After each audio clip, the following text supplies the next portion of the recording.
Hey everybody, welcome to Big Valley Living. I'm Michelle. I got this lovely apron for Christmas a little bit early, so I had to show it off. Thank you to my brother and his beautiful wife, Charlene.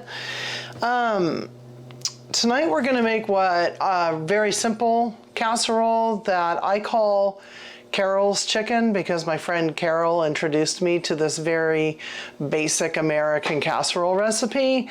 Very simple, about 1.5 pounds of boneless, skinless breasts, a can of Campbell's cream of chicken soup, box of Stovetop stuffing, which at this time of year you can get screaming deals on, so I think you should go get them.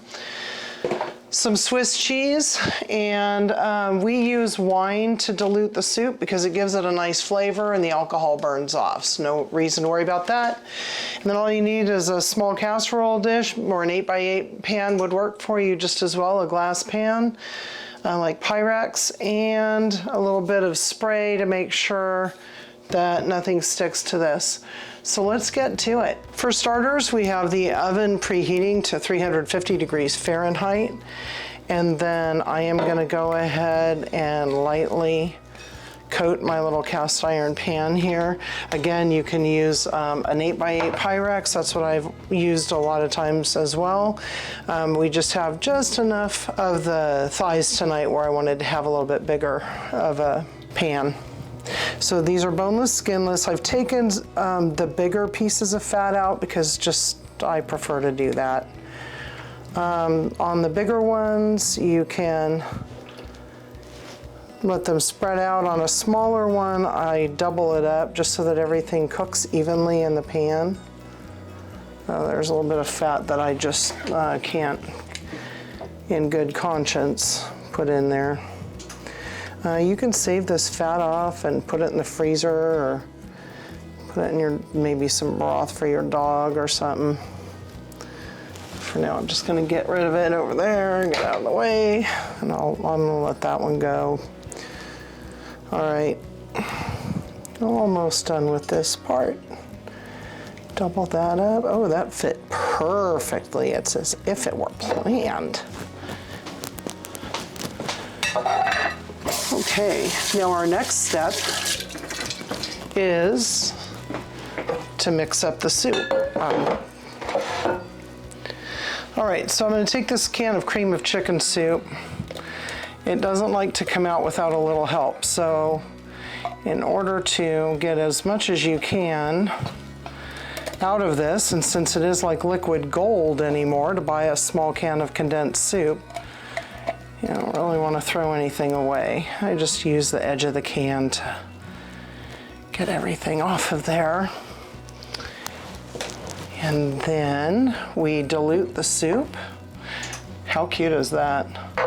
With a little bit of a dry white wine, Riesling would be good. I have Chardonnay on hand. And I go about 3/4 of the way up, okay, of the can. And it's a 10.5 ounce can, so probably about 8 ounces of wine in there would be good. And I'm whisking left-handed, so I get bonus points for this. Okay, so here we go, and just evenly pour your soup mixture over the top. Like to give it a little shake and make sure that we have our soup covering everything, although we're going to cover it with cheese next. Okay, now we'll take ourselves a package of Swiss cheese. I got some thin Swiss cheese. It was on sale at Safeway, so I'm going to probably use it all. I just want to kind of make sure that I cover everything. If you have thicker cheese, that's fine. It'll work the same way. I'm just gonna kind of double this up. And looks like we'll have some leftovers for sandwiches or another recipe. But I do like it cheesy, and you will thank me if you make yours cheesy as well. There we go. Put that away for another time. And then you can use any stovetop stuffing that you wish. I'm using chicken. You can use turkey, whatever you want. And it has a little bit of seasoning in it, so that's nice as well. I didn't do any salt and pepper. And the reason I didn't is that this is pretty salty on its own. And we'll just pepper each one as we're eating it. You're gonna use this whole bag. Woo! And then, so you see how I heaped it up?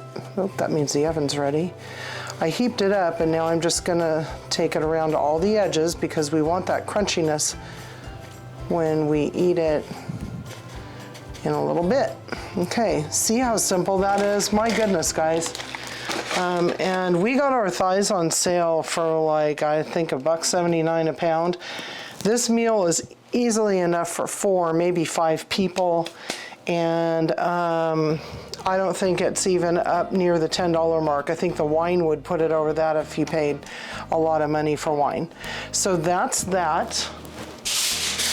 I do like to cover mine with foil for about the first 25 minutes. I am going to cook this for 45 minutes because I want to make sure that the chicken is cooked through. I know that's more than enough time, but you can never be too safe. At the 25-minute mark, I'm going to go ahead and take the foil off. All right. We ended up having, oh, look at that. We ended up having 25 minutes with the foil on, 25 minutes with the foil off. You probably could get away with 20 minutes, but if you do 20 minutes with the top off because you don't want it to get too crispy, what you need to do is definitely check the temperature of your chicken. This chicken is actually sitting at about 172 degrees Fahrenheit, which is perfect. It's thighs, which they're juicy, so I'm not worried about them being too dry. And I'm just gonna dish up a couple for JJ and I here. Oh, it's not gonna necessarily be as pretty as I wanted. But, and you'll see also it's a little soupy. It really kind of depends on the weather.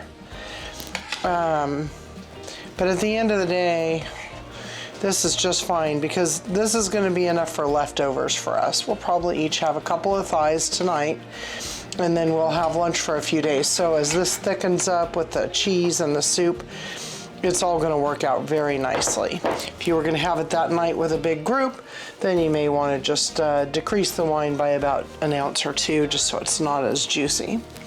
So I do hope that you can see how delicious that looks. And here, let's do it that way. Like that? All right. Bon appetit, everybody. Thank you for visiting Big Valley Living. Don't forget to like, share, and subscribe with friends who want to save money and make some delicious homemade meals. See you later, everybody. Be kind.